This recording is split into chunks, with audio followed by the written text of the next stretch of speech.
McCain with something you should know. Were you in a relationship with someone and they decided to break it off? Are you feeling depressed, lonely, and are your days filled with sadness? If this is you, then there's something you should know. God has not given you the spirit of fear, but of power, love, and a sound mind. You were created for greatness and to do great things. If one person can't see the awesome beauty within you, don't get sad. Be happy. God is about to bring that special person into your life that will not only see you, but complete you. Never give another person the power to lessen what God has created within you. I learned long ago that sometimes elevation requires separation. Separate yourself from your sadness by removing the sadness within you. David learned this lesson and decided to make himself happy. Your first step from sadness to happiness is learning to love yourself and what God has created in you more than the words of love lost from someone else. So if you are feeling like you lost someone special, remember that special someone is still with you, and that's you. This is Reverend Rick McCain with Something You Should Know.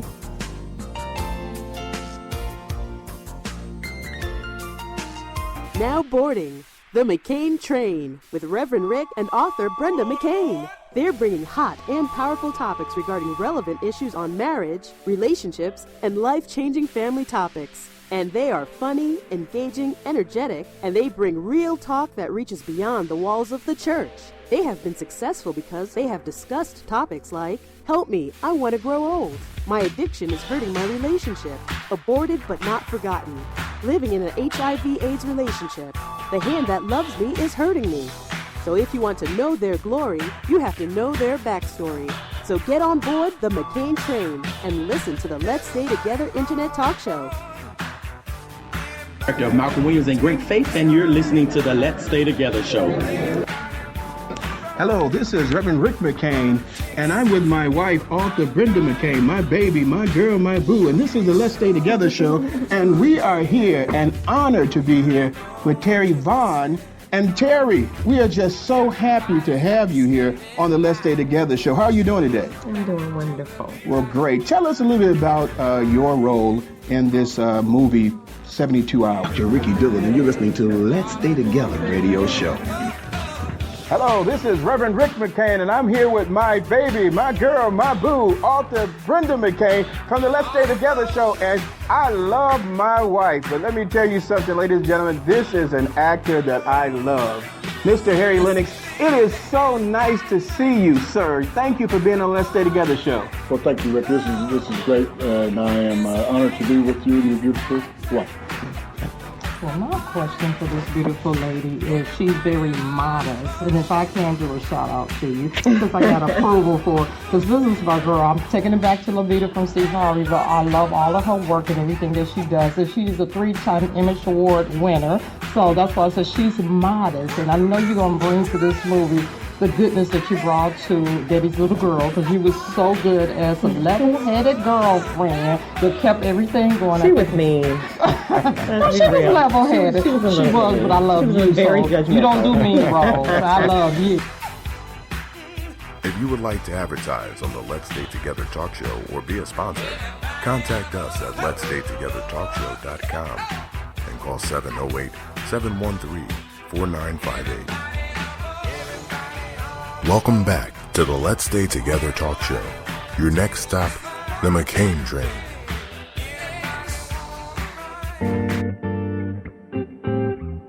You are now returning to the Let's Stay Together Talk Show. All right.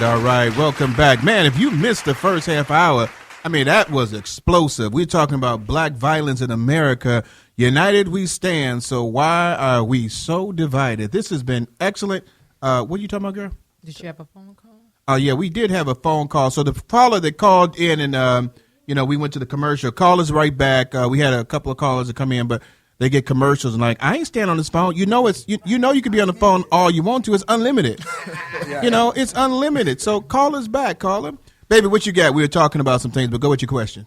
Before I go to the question, I want Okay. to make this announcement to everyone about the Black Ensemble Theater. Now, we need some support. The Black Ensemble Theater proudly presents Men of Soul with a tribute to Bill Withers. Now, this is going on now from June 27th, running through August the 31st. Tickets are now on sale. Please call in and support the Black Ensemble Theater at 773-769-4451. This is a great play, and it's written and directed by Daryl Brooks. You do not want to miss it. Yeah, we'll have the great opportunity of being there, also interviewing the cast and stuff. So it's a great opportunity. I was laughing with Tracy because I would say, "Why do you always talk to the side? Is that your sexy voice? Like you want to talk to the side so you can really get that?" Well, no, voice? it's hard, baby, to You know. read with the mic in the Okay, middle I'm with just, that. just wondered because you know. You don't be messing up my swing. She always talking to the side and stuff like that, like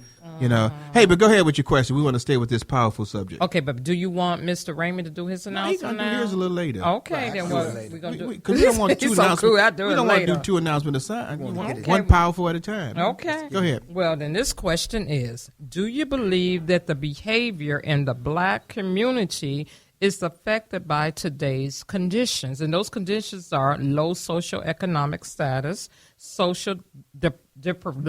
being deprived socially, inadequate education, and high unemployment. Mr. Laraj, what you think on that? No. I mean, honestly, no. There's no excuse, guys, and that's kind of the tone I'm setting. As I get older, as I become an older man in life, that's the tone I set. You can't cry there's no jobs when you turn down a job to go, mop a floor because your pride won't allow you to. You can't say that you're uneducated and you go to school and you fight. You can't say that you don't have wealth when you make a decision to put $600 jeans on your back. Preach. You can't say that your family's weak when you hustle on the street and the money stays in the street, to the clubs, to the cars, the women, the jewelry, the liquor, you can't make that claim in 2015. Black men, black women, we're responsible. So the oppression that we have because you live in a 60612 or 606, what's the other? 606, 37. Yeah, 37, any of our area codes. Right.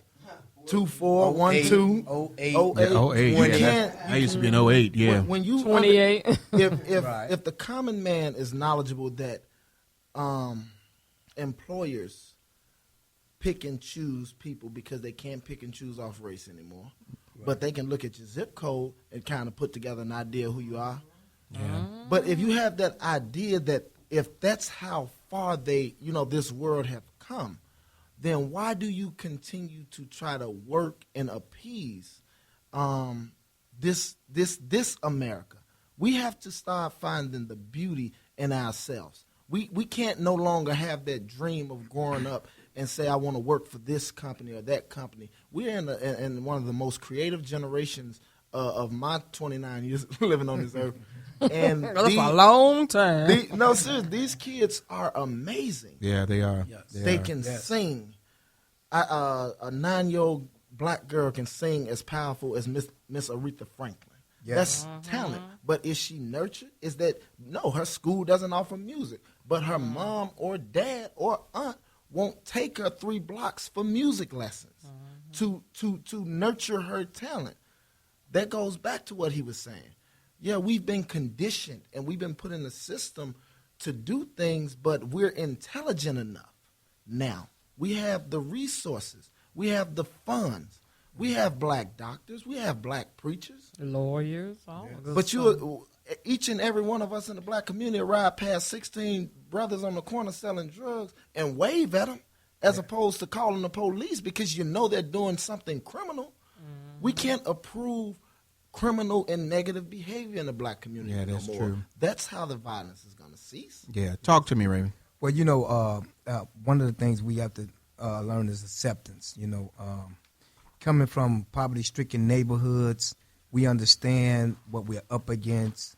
And just going back to the stack on stack, if anybody can remember the project that they had on PBS on Channel 11, where they had the rats on this floor, then they had and that's how the projects was built, with the rat project, and it was on Channel 11. So coming up to this time now, we in a poverty-stricken neighborhood. We have drugs and violence all around us, but at the same time, we have an out, because God always give you a way out. Yes, it does. When we get through bumping and talking about, and then we talking about how negative our communities are, but then you look at all these stars, you look at all these people that call themselves balling, but they study empowering the other man and not their brother man. So how you expect for us to get out of this jam if you ain't trying to help us get out of it? For instance, Michael Jordan, a billionaire. Samuel L. Jackson, billionaires. But they're not doing anything in the black communities. Now, they'll put a boys club here and a boys club there. That's not it. We have a mental problem, the mentality. Our minds have been warped and conditioned and programmed to do what this cat told us to do for so many years, and it passed on from generation to generation, and it's not a thing of excuse, Brother Romeo. Absolutely. I'm not going to say that, but I'm going to say, how do you get out of this vicious cycle? Mm-hmm. And many of the young men and women don't know how to get out this vicious cycle, and we're not stepping up to the plate to help them, deliver them, just like God delivered most of us. He's told us to come back. So this is what I do with my organization. We reach back in the community and rise somebody else up and pull them out, and then it becomes a domino effect, because if you don't do that, then you ain't doing nothing. Yeah. I don't care about the aldermen, politicians, none of them. And we sit like this all the time. In City Hall, I go to their offices, and I tell them, what are you really doing? I'm going to cut you off for that because we got a call on the air. Hey, I think you may know one of these callers. This is DeMarco. How you doing, man? DeMarco, talk to me. Right. What you got to add to this subject, man? Just the comment that Laraj made about, he said something about the little girl being able to sing and the mom not being able to take her maybe 3 blocks around the corner to get music lessons. If that's not available, hypothetically, in that household, they can't afford it, or maybe the mother doesn't feel that that's important to her daughter's life because of what they're in, where they're at. You got to know that it's all a cycle. We talked about this for about 2 hours about a week ago. Who? And go ahead, man. You got to know that I'm going to stand firm on just believing that we are a product of the environment that we're brought up in. Mm-hmm. It's hard to break a cycle of constant gang violence or constant disrespect can I jump in right there, within the neighborhood. Can I jump in right when there? That's all you see. And combat that, and I'm not combating it in a negative way. And I'm going to just go culturally and racially for a second, because, again, we did have this 2-hour discussion. If there's a grandfather born in Mexico and he has to abide by its conditions, and his son sees his conditions and wants more for his son, these people are willing to die trying to escape a condition that's not in their best interest, as opposed to live there. Jane Brown said, I'm not going to live on my knees. So wait a minute. So in the black community, in our communities, yes, there are. That's what people aren't seeing. There is a Boys and Girls Club. There is an off the street club. There is a YMCA. Excuse me. There is a church. If there's nothing else in the black community, there is a church. And in that church, you can be fed knowledge. Mm-hmm. You can your skills, your crafts, all this can be sharpened. But again, we don't even accept God in our communities anymore. Yeah, that's true. Pause. Before you take hold on, it, DeMarco, go ahead. I'm gonna let you talk, Raymond. Go ahead, DeMarco. And